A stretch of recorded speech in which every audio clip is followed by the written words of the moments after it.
থেকে ভারতবর্ষের কালো দিন হচ্ছে এই ওয়াকফ বিল যেদিন পাশ হলো। এটা মুখ্যমন্ত্রী বলেছেন, কিন্তু এখানে কয়েকটা যেরকম অ্যামেন্ডমেন্ট, যে ওয়াকফ বোর্ডে ওয়াকফ সম্পত্তি যদি আপনি নন মুসলিম না হন, যদি নন মুসলিম হন তাহলে আপনি ওয়াকফ বোর্ডে নিজের সম্পত্তি দান করতে পারবেন না। তাহলে নন মুসলিম হলে ওয়াকফ বোর্ডে থাকবেন কী করে? এক। দ্বিতীয় হচ্ছে যে একটা মিথ্যা প্রচার তারকেশ্বর মন্দিরের ট্রাস্ট নিয়ে করা হলো, যেখানে আমি তারকেশ্বর ডেভেলপমেন্ট অথরিটির চেয়ারম্যান ছিলাম। তারকেশ্বর মন্দির ট্রাস্টের চেয়ারম্যান হচ্ছে আনন্দ মহারাজ,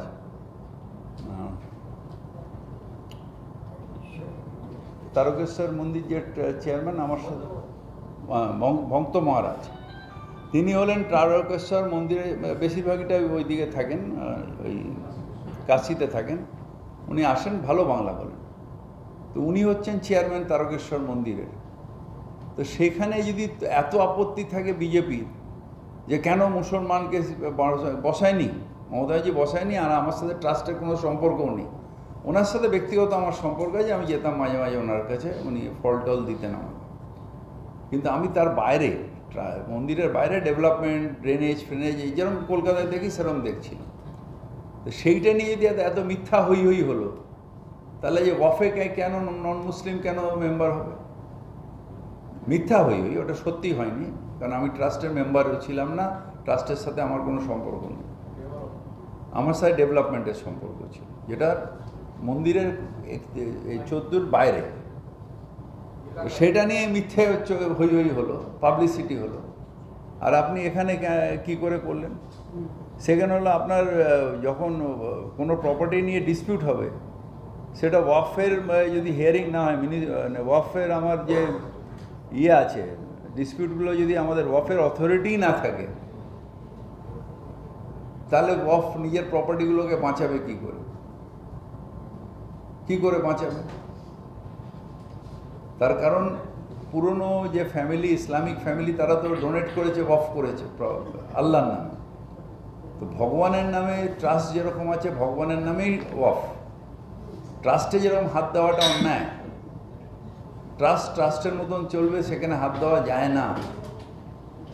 যদি মোদী সরকারের বাবার ক্ষমতা থাকে ট্রাস্টকে হাত দিয়ে দেখাক, সব থেকে বেশি ট্রাস্টে ওয়েলদি ট্রাস্ট হচ্ছে আমাদের তিরুপতি, হাত দিয়ে দেখাক, হাত দিতে পারবে না। কিন্তু এটাকে ধর্মীয় মেরুকরণ করার জন্য, যে আমরা মুসলিম বিরোধী সেটা দেখিয়ে হিন্দুত্বর জিগির তোলার জন্য এটা করা হচ্ছে, যেটা একেবারে অন্যায়, যেটা অসাংবিধানিক। কারণ ভারতবর্ষের মানুষ আমরা সবাই একসাথে থাকব, হিন্দু মুসলিম শিখ ইসাই, আমরা সবাই ভাই ভাই একসাথে ভারতবর্ষে শান্তিতে থাকতে চাই। তাই বিজেপিকে তাড়াতে চাই আমরা। এই এই এই ধর্ম অন্ধতা এবং নিজেদের ঘৃণার রাজনীতি, এইটা ভারতবর্ষ আজ থেকে আরও 1000 বছর থাকবে, 10,000 বছর থাকবে। ফিরহাদ হাকিমও থাকবেন না, নরেন্দ্র মোদীও থাকবেন না, শুভেন্দু অধিকারীও থাকবেন না। কিন্তু মনের মধ্যে ঘৃণা ঢুকিয়ে দিয়ে গেলে সেই ঘৃণাটা থেকে যায়। পার্টিশনের ঘৃণা মুছতে মুছতে এত বছর, 50 বছর লেগে গেছে, আবার সেই ঘৃণার রাজনীতি এরা ঢুকিয়ে দিয়ে যাচ্ছে। You can not eliminate crores of non Hindus. আর ডিভিশন করছে, এখন আজকে মুসলিম, তারপরে কালকে খ্রিশ্চান, তারপরের দিন শিখ, তারপরে এরকমভাবে ডিভিশন করছে, ডিভাইড অ্যান্ড রুল করছে, যেটা ভারতবর্ষকে উইক করে দেবে। ভারতবর্ষের আর্মিরা নিশ্চয়ই ভারতবর্ষ সীমা দেখছে, কিন্তু ভারতবর্ষের স্ট্রেংথটা হচ্ছে ভারতবর্ষের ইউনিটি, মানুষের একতা। সবাই এই ভারতবর্ষ আমার, এই ভারতবর্ষ আমাদের। একটা ইমোশনের কথা বলি, একটা ইমোশনের কথা শুনুন। একটা ইমোশনের কথা হচ্ছে, আমি এই ভারতবর্ষে জন্মেছি, এই ভারতবর্ষের আনাজ খেয়ে বড় হয়েছি।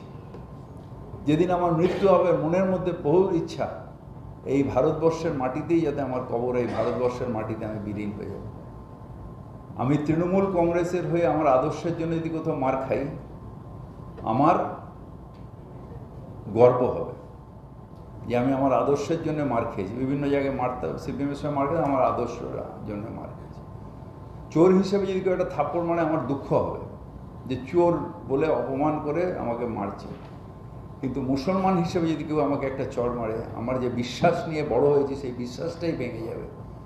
আমার যে জীবনের যে থাকা মানে বেঁচে থাকার যে ইচ্ছে সেটাই নষ্ট হয়ে যাবে। আজকে সেই পর্যায়ে এরা নিয়ে যাচ্ছে। গভর্নমেন্ট সবাইকে নিয়ে চলবে, for the people, by the people, to the people, সবাইকে নিয়ে চলবে। গভর্নমেন্ট ভাগ করে দিচ্ছে, গভর্নমেন্ট আমার তোমার করে দিচ্ছে। পার্টিটা হিন্দু পার্টি করতে পারে সব কিছু, গভর্নমেন্ট কোনোদিন করতে পারে না। এর আগে অটল বিহারী বাজপেয়ী ছিলেন বিজেপির প্রাইম মিনিস্টার, তিনি এগুলো কোনোদিন করেননি যেটা আজকে এরা করছে। এটা অত্যন্ত দুঃখের, কিন্তু আশার একটাই যে সবাই মিলে যারা বিরোধী একসাথে ভোট দিয়েছে এবং মমতা ব্যানার্জি ডাক দিয়েছেন যেখানে যে স্ট্রং সেখানে তার পেছনে সবাই দাঁড়াও। যদি দাঁড়ায় অন্যায় চিরকাল থাকবে না। আবার একদিন আসবে যেদিন নন বিজেপি গভর্নমেন্ট আসবে, যেদিন ধর্মনিরপেক্ষ সরকার হবে এবং এই বিলটা সেদিন আবার উইথড্র হবে। বিরোধীরা তো